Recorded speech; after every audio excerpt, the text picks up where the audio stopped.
Flop show से बचने के लिए ये मनगढ़ंत बयान दे रहे हैं। अपनी लाज बचाने के लिए, अपनी साख बचाने के लिए ये रैली रद्द किए हैं। तो बिहार में तो लोग सट नहीं रहे हैं, तो सोच रहे हैं कि दूसरे जगह हमें लोग जो नहीं जानता वो कुछ आवे। जब बिहार में नियुक्ति का एजेंसी सरकार का सक्षम एजेंसी है तो फिर आउटसोर्सिंग से करने की क्या व्यवस्था है? प्रयास करना चाहिए, लेकिन ये दुखद दुर्भाग्यपूर्ण है कि शिक्षकों को डराना, अपमानित करना, कार्रवाई करना बिना व्यवस्था के ये कतई उचित नहीं। नमस्कार, दर्श न्यूज देख रहे हैं आप और मैं हूं आपके साथ दक्षा प्रिया। बिहार के मुख्यमंत्री नीतीश कुमार की बड़ी रैली वाराणसी में होने वाली थी, लेकिन अब इसे रद्द कर दिया गया है। जेडीयू साफ तौर से आरोप लगा रही है बीजेपी पर कि बीजेपी जो है वो वहां के प्रशासन पर दबाव बना रही है, इसी कारण से उन्हें इजाजत नहीं मिली। इस वक्त बात करने के लिए हमारे साथ बिहार विधानसभा के नेता प्रतिपक्ष विजय कुमार सिन्हा मौजूद हैं। इनसे बातचीत करते हैं। सर, जिस तरीके से उनकी रैली रद्द कर दी गई है, अब साफ तौर से आपकी पार्टी को घेरा जा रहा है कि वहां की राज्य सरकार द्वारा वहां दबाव बनाया गया प्रशासन पर, जिस वजह से इस रैली को रद्द किया गया। देखिए, ये डर गए हैं 3 स्टेट की रिजल्ट से। फ्लॉप शो से बचने के लिए ये मनगढ़ंत बयान दे रहे हैं। एक मुख्यमंत्री का रैली कोई रद्द कर सकता है क्या?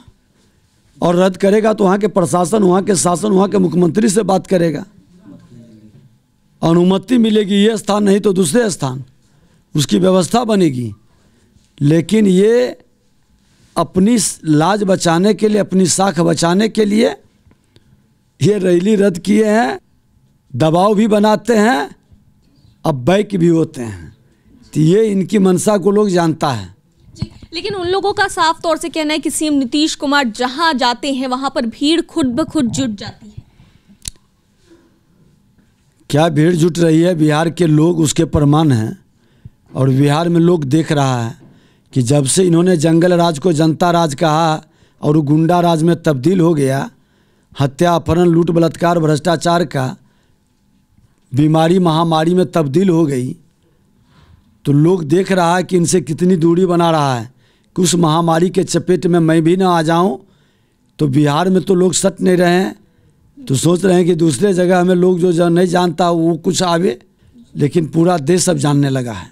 आप लोगों पर लोकतंत्र की हत्या और हिटलर शाही के भी आरोप ऐसे लगाए जा रहे हैं जेडीयू की तरफ से। अब लोकतंत्र संवैधानिक संस्था का अपमान कौन करता है? लोकतंत्र में किसको विश्वास नहीं है?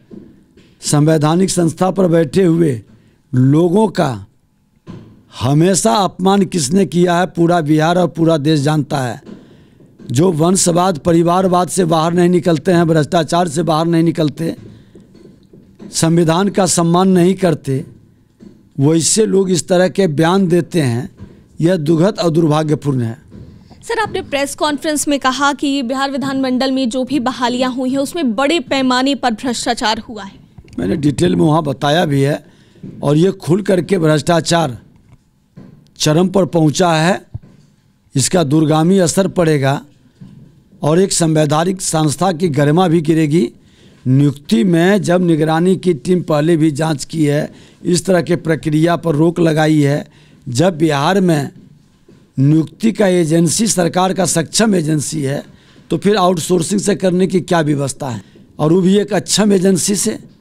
इस तरह की मानसिकता से साफ झलकता है कि खुल करके पैसे की वसूली, भाई भतीजावाद का खेल खेला जा रहा है। सर, एक सवाल कि जिस तरीके से संसद की सुरक्षा में एक बड़ी चूक देखी गई और वहां पर जो भी विजिटर्स पास पर आए थे, जो भी लोग, उनकी हालांकि गिरफ्तारी हो गई है, वो लोग घुस आए थे अंदर, दर्शक दीर्घा से अंदर कूद आए थे। इसको लेकर के अब जो विपक्ष है आप लोगों पर साफ तौर से आरोप लगा रहा है, लगातार बयानबाजियां इसको लेकर के तेज हो गई है, क्या कहेंगे सर?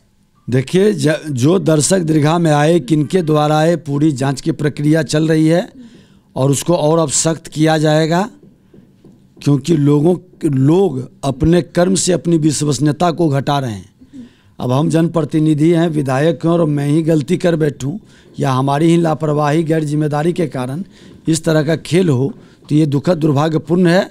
और आज जब देश के अंदर आतंकवादियों का बम विस्फोट बंद हो गया, उग्रवादियों का नरसंहार बंद हो गया, तो इस तरह के षड्यंत्रकारी पर्दा के पीछे छिपे हुए मानसिकता के चेहरे से भी पर्दा हटेगा और ऐसे लोग शिकंजे में आएंगे, अंदर जाएंगे।